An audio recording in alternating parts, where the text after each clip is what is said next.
नमस्कार दोस्तों, स्वागत है आप सभी का सनातन सत्यलॉजी चैनल पर। आज का जो वीडियो है हमारा, इसमें हम बात करने वाले हैं चतुर्मास के बारे में। जानते हैं कि आखिर चतुर्मास होता क्या है, क्या इसका महत्व है और हमें चतुर्मास में क्या करना चाहिए और क्या नहीं करना चाहिए। चलिए शुरू करते हैं। हिंदू धर्म में व्रत, भक्ति और शुभ कर्म के 4 महीने दिए गए हैं। इन 4 महीनों को चतुर्मास कहा जाता है। ध्यान और साधना करने वाले लोगों के लिए ये महीने बहुत महत्वपूर्ण माने जाते हैं। इस दौरान शारीरिक और मानसिक स्थिति सही होती है, साथ ही वातावरण भी अच्छा होता है। चतुर्मास 4 महीने की अवधि है, जो आषाढ़ शुक्ल एकादशी से प्रारंभ होकर कार्तिक शुक्ल एकादशी तक चलता है।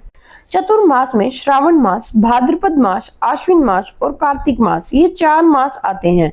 चतुर्मास के प्रारंभ को देवशयनी एकादशी कहते हैं और इसके अंत को देवोत्थानी एकादशी कहते हैं। चतुर्मास में विवाह संस्कार, जातकर्म संस्कार, गृह प्रवेश आदि सभी मांगलिक कार्य निषेध माने जाते हैं। चतुर्मास में यदि आप अपनी वाणी को मधुर रखना चाहते हैं तो आपको गुड़ का त्याग करना चाहिए। जो लोग संतान प्राप्ति की कामना कर रहे हैं, उन्हें चतुर्मास में सरसों के तेल का सेवन नहीं करना चाहिए। वहीं यदि आप सौभाग्य की प्राप्ति करना चाहते हैं तो मीठे तेल का सेवन नहीं करना चाहिए। जो लोग चतुर्मास में मीठे तेल का सेवन नहीं करते हैं, उनके धन धान्य में वृद्धि होती है। चतुर्मास में पत्तेदार सब्जियों, साग, फूल गोभी आदि जैसी सब्जियों का सेवन नहीं करना चाहिए। यदि आप इन चीजों का त्याग करते हैं तो ऐसा करने पर व्यक्ति को स्वर्ग की प्राप्ति होती है।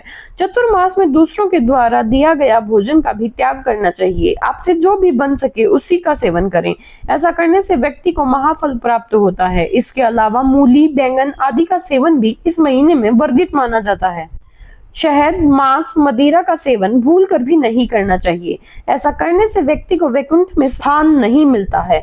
देवशयनी एकादशी पर भगवान विष्णु क्षीर सागर में शेष शैया पर शयन करते हैं। ऐसे में भगवान विष्णु के चतुर्भुज रूप की तस्वीर सोने, चांदी, पीतल आदि में बनाकर उसका विधि विधान से पूजन करना चाहिए। इसके बाद भगवान को शयन शैया पर शयन कराएं। इस चतुर्मास व्रत सभी लोग कर्मी, ज्ञानी, योगी और भक्त अपनी अपनी इच्छाओं की पूर्ति के लिए रखते हैं। इस अवधि के दौरान फर्श पर सोना बहुत शुभ माना जाता है। मौन व्रत रखना और भगवान विष्णु की पूजा के समय बिताना फलदायी होता है। इस अवधि के दौरान महाविष्णु योग निद्रा में रहते हैं और हिंदू देवी देवता भी आराम करते हैं, जो इस अवधि के दौरान परेशान होने पर क्रोधित हो जाते हैं। इस दिन कोई भी शुभ कार्य जैसे विवाह, जनेऊ संस्कार, नया घर लेना, मंदिर की स्थापना या अन्य शुभ कार्य नहीं किए जाते हैं। ये सभी कार्य चतुर्मास की समाप्ति के बाद कार्तिक माह के 11वें दिन से शुरू किए जाते हैं। चतुर्मास को भगवान विष्णु की रात्रि माना जाता है, इसलिए विष्णु भक्त उनकी कथाएं सुनते हैं, कहानियों या भजनों के माध्यम से उन्हें दूसरों को भी सुनाते हैं। चतुर्मास व्रत के अंतिम दिन यानी कि देवोत्थानी एकादशी या कार्तिक शुक्ल एकादशी में भक्त ब्राह्मण को दक्षिणा, वस्त्र और अन्य दैनिक वस्तुएं देकर उनका आशीर्वाद प्राप्त करते हैं। कई भक्त महाभारत, रामायण, भगवत गीता और भगवत पुराण का पाठ करते या कराते हैं। कुछ भक्त ऐसे भी हैं जो मंदिर में प्रतिदिन धार्मिक गतिविधियों में भाग लेते हैं।